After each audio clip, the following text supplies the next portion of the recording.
മാന്യമായിട്ട് ജീവിക്കാനുള്ള എല്ലാ വാതിലുകളും കേരളത്തിൽ അടയ്ക്കപ്പെടുന്നു. നമസ്കാരം, നാട്ടുരാജ്യ ന്യൂസിലേക്ക് സ്വാഗതം.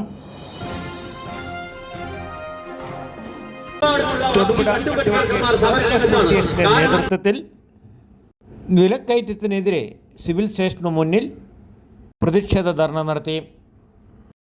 നടപ്പാക്കിയതിന്റെ ഭാഗമാണ് ഇന്ന് ഈ കോടതിയിൽ ഇതിന് മാത്രം ഇത്രയും വലിയ ഭീമമായ സംഖ്യ വർധനമുണ്ടായിരിക്കുന്നത്. ഇനിയും നിന്നിട്ടില്ല. ഇനിയും സർക്കാരിന്റെ വിവിധ ഓഫീസുകളിലെ ഫീസുകൾ ഇനിയും വർദ്ധിപ്പിക്കും. സാധാരണക്കാരനെ സംബന്ധിച്ചിടത്തോളം നീതി നിഷേധിക്കുന്നു. ജീവിക്കാൻ ബുദ്ധിമുട്ടുന്ന ജനത്തിന് നീതി അപേക്ഷിക്കാൻ നീതിക്ക് പോലും സാധ്യമല്ലാത്ത സാഹചര്യത്തിൽ ഈ കേരളത്തെ എത്തിച്ചിരിക്കുന്നു. ഒരു പൗരന്റെ മൗലിക അവകാശങ്ങൾപ്പെട്ടതാണ് ഇന്ത്യയിൽ നീതി നിഷേധിക്കപ്പെടുമ്പോൾ, സർക്കാർ മേഖലകളിൽ നിന്നും മറ്റ് മേഖലകളിൽ നിന്നും നീതി നിഷേധിക്കുമ്പോൾ അഭയ കേന്ദ്രമായ കോടതിയിൽ സാധാരണക്കാരന് ചെല്ലാൻ മേലാത്തൊരവസ്ഥ, വ്യവഹാരങ്ങൾ കൊടുക്കാൻ മേലാത്ത അവസ്ഥ. ഇവിടെ സ്വാഗത പ്രാസംഗികൻ പറഞ്ഞു, ഓരോ ഐറ്റംസിനും വർദ്ധിച്ചിരിക്കുന്ന തുക, സാധാരണ വർദ്ധിക്കുന്ന തുക എന്ന് പറയുന്നത് ഇരട്ടിയാണ്. അല്ലെ, 2 രൂപയ്ക്ക് 5 രൂപയും 5 രൂപയ്ക്ക് 10 രൂപയും. ഇതല്ല, 500 ഇരട്ടി മുതൽ 50 ഇരട്ടി മുതൽ 500 ഇരട്ടി വരെ വർദ്ധിച്ചിരിക്കുന്നു എന്ന് നമ്മൾ മനസ്സിലാക്കണം. അതിനെക്കുറിച്ചും മറ്റു കാര്യങ്ങളെക്കുറിച്ചും ഇവിടെ നമ്മുടെ എത്തിയിരിക്കുന്ന ഉദ്ഘാടക പ്രാസംഗികൻ ഇതിനെക്കുറിച്ചൊക്കെ സംസാരിക്കുന്നത് ഞാൻ എനിക്ക് കടക്കുന്നില്ല. അതിനാണ് കേരളത്തിലെ അഭിഭാഷകരും അതുപോലെ അഡ്വക്കേറ്റ് ക്ലർക്കന്മാരും സാധാരണക്കാരുടെ വിഷയം ചൂണ്ടിക്കാണിക്കുന്നതിന് വേണ്ടിയുള്ള ധർണാ സമരവും സമരപരിപാടികളിലുമാണ് ഏർപ്പെട്ടിരിക്കുന്നത്. കാര്യങ്ങൾ സൂചിപ്പിക്കാൻ ആഗ്രഹിക്കുന്നു. കേരളത്തിൽ ഇതിനെതിരെ നിയമയുദ്ധങ്ങൾ കേരള ഹൈക്കോടതി, അഭിഭാഷക അസോസിയേഷൻ, അതിന് അയർലാൻഡ് അഡ്വക്കേറ്റ് അസോസിയേഷൻ കക്ഷി വയ്ക്കുകയുണ്ടായി.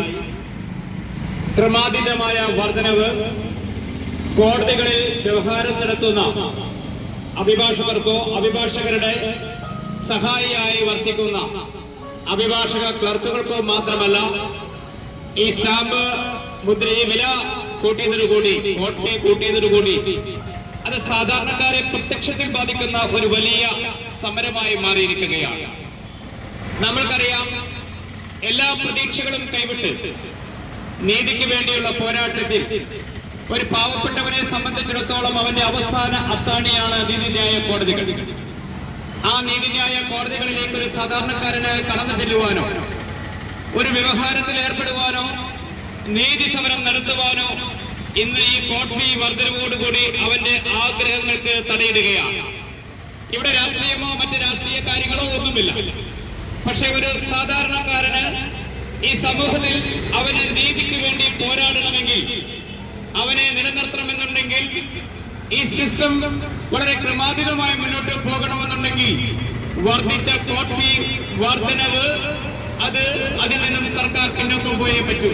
ഈ ശുപാർശകൾ ഇന്ന് സംസ്ഥാന സർക്കാരിന് കൊടുത്തിരിക്കുന്നത്, സംസ്ഥാന സർക്കാരിന് കൊടുത്തിരിക്കുന്ന ശുപാർശകളിൽ വളരെ ദൂരവ്യാപകമായ പ്രത്യാഘാതങ്ങൾ ഈ മേഖലയിൽ ഉണ്ടാക്കുമെന്നുള്ള കാര്യത്തിൽ യാതൊരു സംശയവും വേണ്ട.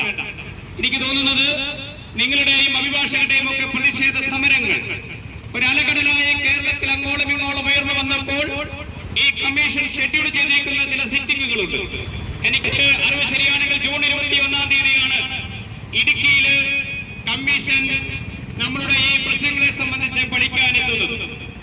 ഏർപ്പെടുന്ന കാര്യങ്ങളോ കോടതിയെ സമീപത്തിനവന് അറിവില്ല. നാട്ടുരാജ്യ ന്യൂസിന് വേണ്ടി ക്യാമറ റിപ്പോർട്ടിംഗ് തൊടുപുഴയിൽ നിന്നും കെ വിജയൻ.